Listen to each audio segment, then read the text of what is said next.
Good morning, Good Davina. Good to see morning. you. How are you? It's great to be back at the festival.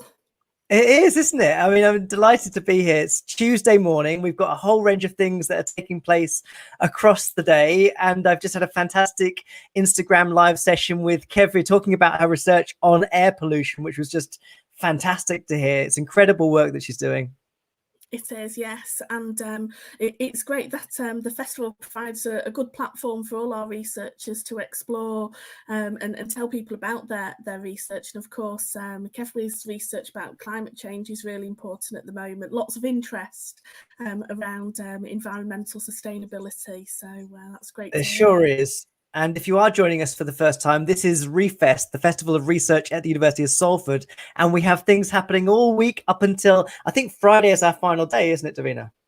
It is, and speaking of environmental sustainability, we end on that on Friday. So we have our virtual Research in the Park taking place, and that day is dedicated to all things environmental and also basically around conservation, and we look at different pieces of research right across all the different disciplines there. Yes, and if you are new to the university, we have a huge range of activities taking place from all different subjects across the university. And I think what's been really enjoyable for me, Davina, so far is just meeting, especially PGRs that I've not met before and hearing about their research. They're such fantastic ambassadors for the university, really engaged, really thoughtful, and all of them really keen to make an impact beyond academia with their research.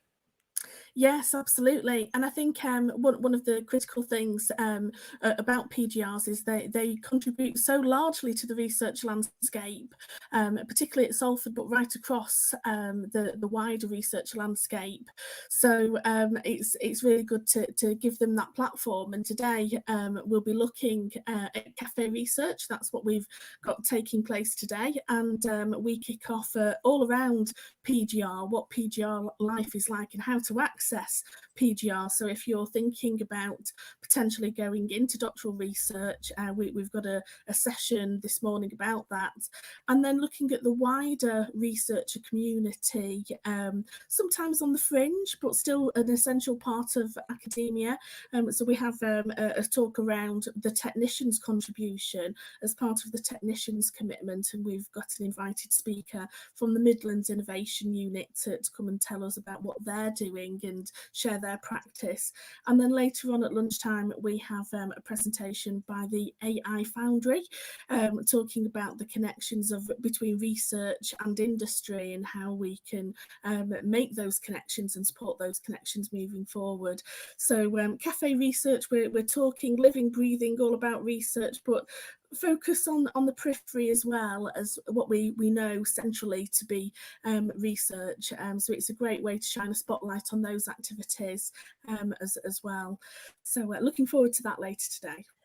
That's really interesting. I think it's such an important thing to get across, that research doesn't happen with just a sort of individual academic researcher sitting but in front of a computer screen. It's such a collaborative process and a really, I think, a challenging journey. I think from the beginning of doing a PhD and coming to terms with your subject to then building the different sort of portfolio of skills that you need to succeed. And in order for your research to reach people in a way that helps them know how to respond to it, it's a really complex process to being effective as a researcher, I think. It is, and we have had a particular focus on developing those skills. So if you attended Spark, we had some really excellent sessions on how we manage data. Of course, big data is a big question these days, and we talked about it on how we manage that within a research setting as the research progresses, but the wider dissemination. And also we have a series of workshops taking place tomorrow by our doctoral students. So we're calling it the Doctoral Summer School, and we focus on some of those very particular skills. So the talks that we have, we're looking at data in a COVID setting. We've had lots of questions from the public and researchers alike. How do we navigate the data? And it can be confusing, there can be mixed messages. So we're looking at how we can bring through those techniques for accurate data analysis and communicate those in efficient ways.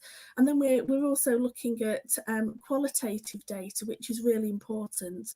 The facts and the figures are great, but they often need to be supported with narrative. So we have a talk about that, and then finally a writing summer school, a retreat online, which helps facilitate the writing process. And this is again taken by one of our PGRs who has had lots of writing success themselves. And I think it's useful to get that lived perspective. So whether you're progressing as a PGR or whether you're another type of researcher trying to get some writing done, having that protected time and really utilising some of those very specific but very helpful techniques, I think will be useful to many people who join us tomorrow. I think so. It reminds me back when I was a PhD, I remember one of my professors just casually asking me, "Are you writing?" And it made me think about that, because I was sort of, I've always thought about, I guess, initially that you would write for publication, but I think it's so important to make writing a daily habit, whether or not you're actually writing an article for a journal or writing your essays or PhD, just to get into that habit of making it a daily practice is such a useful thing.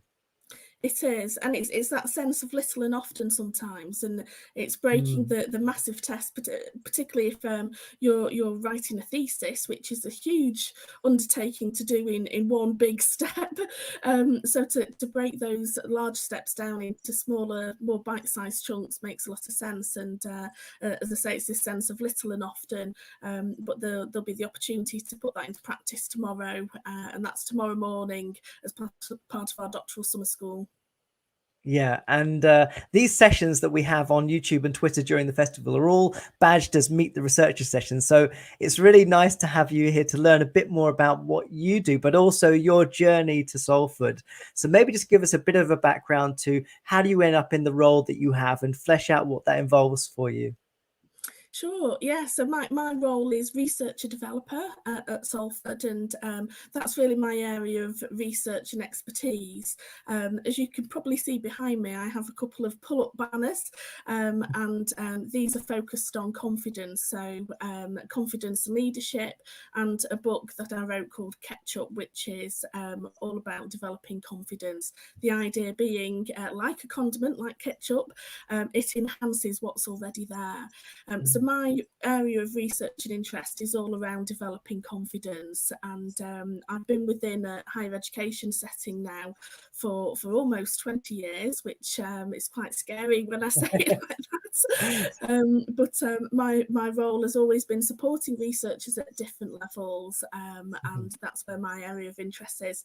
And I have another book, but somewhat more niche, which is called ER Stories, which is enabling researcher stories, and that's a reflection on some of the work I did when I was positioned in life sciences as a researcher developer, so supporting life and medical human sciences students in their journey there. So very niche, but still part of that journey. And nowadays my focus is on confidence. We still do a lot of confidence, and we have over the lockdown period really focused on this. I think whenever there's a national incident, pandemic, people sort of are shocked, surprised, and that can really hit our confidence. So things that we would navigate day to day, normally we can't do, and it has that impact on our confidence.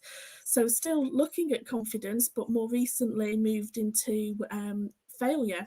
So I know you had Dr. Ursula Hurley speaking live on Friday, and on Friday we had our Failure Friday event, which is one of a series of activities around failure, or failureship as we're calling it. And the idea is to build resilience and confidence through failure, using past experiences, our past fails, not to be afraid of talking about them or sharing them, and using that as a focus to build that pathway to future successes. So from confidence to failure, which may seem counterintuitive, but it makes perfect sense in that journey for success. So hopefully you and the audience will continue to join us on that journey as we progress. Well, certainly. And I think that being an academic, like many other professions, I guess, you have to be quite resilient. I remember submitting my first journal article to a journal ages ago, and one of the reviewers wrote their review, and I read it, of course. And one of the comments was, English is clearly not this person's first language, which was a real blow.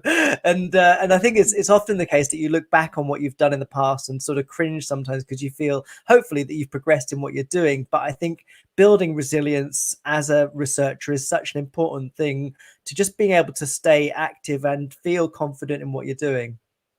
Absolutely, and that's a great example. Publications often come up as an area where people feel least confident, and part of that, as you identify, is that feedback from the reviewer.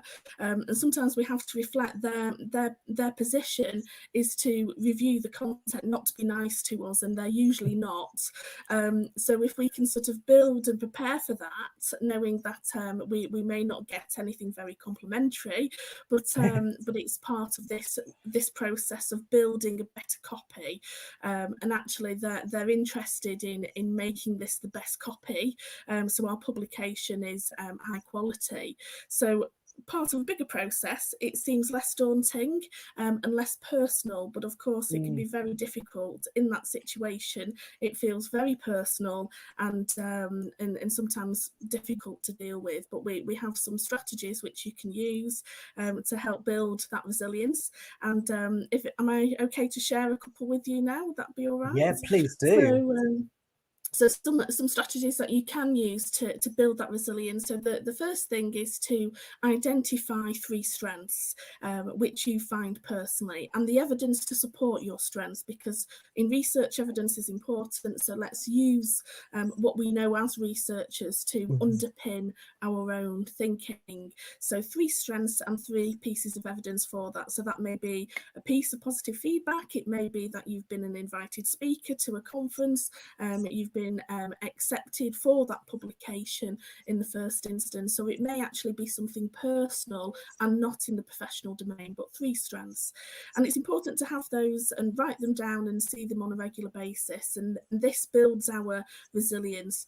When we get these sort of knockbacks, we can refer to them, we can look at them, we can position them on a door or somewhere where we see them frequently, and that helps us regularly think about it, and think about it in a very positive way. The other thing is we are hardwired to remember the negative and not the positive, and there's good reasons for that. Survival for a start. It stops us from jumping off a cliff edge or in front of a bus. So it's these ideas that we're fighting with what we're biologically designed to do. So sometimes it's worth actually acknowledging that we're getting these automatic negative thoughts, or negative automatic thoughts, which we like to call them NATs, and I think that's quite appropriate. We conjure up that thought of them being quite annoying and sort of insects trying to get to us, and these negative automatic thoughts kick in before we begin. So we can register them and recognize that we're starting to think in this negative way, and change that, flip that into something much more positive. And I think that conscious process helps us to reframe and rethink. And of course, the more we do something, the more it becomes a habit, and we start to do it naturally and organically. So just a couple of ways that we can manage resilience in a very conscious and I guess self-controlled way. So rather than these things happening to us, we're actually making them happen, but in a way that works for us, so we can use them positively. That's really interesting. And I think it sort of reminds me also sort of hearing stories from people around me as peers, really, who, it's very common that you hear people say, well, I had to submit an article to a journal 4 or 5 times before it got in, or you submit it to many different journals before it's accepted. And I think an appreciation for how much failure there is around us is really important to building that accurate picture of really what your environment is like, because it's very easy to look at other people and think they're publishing all the time, and you can do some really practical things to increase your productivity, like writing with other people, collaborating, making sure that you try different environments to publish. But it's often that we sort of look around and see everyone's doing really well, and this creates a distorted picture of really what's going on. It does, and I think it's important to have a plan, so a publication strategy, a personal publication strategy. And of course, publication isn't always the traditional journal or monograph that we consider it. You know, it can be much broader than that. Using social media, it can be blogs, it can be informal as well as formal publications. But to have an overarching strategy, I think, is really important. So you've got that very clear direction to travel, but understanding the landscape and understanding how others behave. And we use this term icebergs. We're all icebergs. You only really see this tip of the iceberg, and actually there's lots happening underneath the water which you don't see, and that includes other people's failures. And of course, one of the narratives we're quite keen to change is we don't openly talk about failure. It tends to be something we shy away from, rather than excuse me, have a conversation about it in the open. And we're really trying to encourage that, because we would stop reinventing the wheel. Perhaps we would stop duplication. There is quite a lot of duplication in research generally, and this may be because we're not sharing our failures or mistakes. And a useful saying that we have is love your mistakes, because they're lessons of valuable experience. And this idea that whatever happens to us, we can use it in a positive sense, so good or bad, there's merit to it, and it can help us progress. So we're really trying to encourage this open conversation, and we've begun that through things like Failure Friday, and we had Ruby Wax OBE come and talk as part of our Spark activity. And Ruby also talked about her failure, which is really good. She now works a lot within the mental health environment. And if you think about mental health, 10, 20 years ago, we didn't have open conversations about it, but we do now. And of course, the catalyst for even more conversations has been COVID and the lockdown period. So I think it is possible to have these open conversations, and we're just on the start of that journey. And you never know, in 10 years, 20 years time, we may be having more open conversations about failure in the same way we do about other things. So that would be great to see if that does happen. Yeah, it's such important work, and it makes me sort of think about often as an academic, because everything is so open-ended. You know, you can literally spend 24 hours a day researching your subject and still not get very far. And it sort of makes me think about how often we fail to put boundaries around the work activity that we have. So I know that in academia, in higher education, in research, there is a lot of conversation emerging now about trying to manage the kind of culture of over productivity and limit people's sense of always being present. And I think that having those informal spaces where you do share ideas, whether it's in blogs or writing for the media, is a nice way to get feedback on your work and build that sense of appreciation for what you're doing, rather than, you know, we can often wait 18 months for your journal article to come out and hope there's a positive reaction. So having that sort of drip feed of feedback from people that can help you feel positive about what you're doing, but also feel present, I think, in your community is a really valuable thing to do. Yes, and I think that this sense of having that academic citizenship is really important. And as you say, it goes both ways. It's that sense of being there for the wider community, but also having the opportunity to connect with them and enable them to feed into the research that you do. Even informally, getting that feedback can help shape the research and any publications of it. So it's really important to have those connections, and I think we've started to value those more and more during the lockdown period. But of course, you know, the mental health agenda and how we perhaps overwork, and it sort of bleeds into other areas of our life, has become under the spotlight. And I think we should start to consider how we work in different ways, so that we have a better balance between work life and home life, and other commitments. And it's not always a case of having to work hard, or this idea of presenteeism. It can be lots of different things. We can actually work smarter, and I know that's very overused phrase, but actually there are things we can do to really maximise what we do, without completely exhausting ourselves or to the detriment of other areas of our life. So it's interesting conversations that are starting to emerge in this space, and I think it's very welcome and perhaps long overdue in academia. I think these conversations have already started in other industries and areas, and but of course, you know, there's lots of other things that contribute to academia. You know, academics do what they do often because they love it, not necessarily just for the same motivations as going to work or having a professional career. So the boundaries sometimes become a little bit blurred in those areas, but it's great that those conversations are happening now. It sure is. And it's great that we have you to help us along this way. So thank you so much for being here and sharing your insights, and for just generally supporting people at Salford University in their development. It's such a valuable thing to have this appreciation for the complexity of being a researcher, but also those crucial steps towards building confidence and resilience along the way. And I look forward to seeing the rest of the festival unfold. We've got another 3 or 4 days really left. It's all going really well, I think. It is. It's going really well, and we've got lots happening. So we will post in the chat, and it's just going across the screen now, the link to what's happening the next few days. So today we've got some great practice-based research performances, cafe research, as I mentioned earlier. Tomorrow our summer school and living library. So do book out, pun intended, with our academics some time. We've got poetry, politics, and I believe we've got one of our books being interviewed tomorrow. So so that's great, and I look forward to seeing them there, and hopefully other people will join us too. Fantastic. Well, it's great to see you, Davina. No doubt we'll see each other again before the end of the festival. So have a great day and take care. Thanks. See you again. Bye. Bye.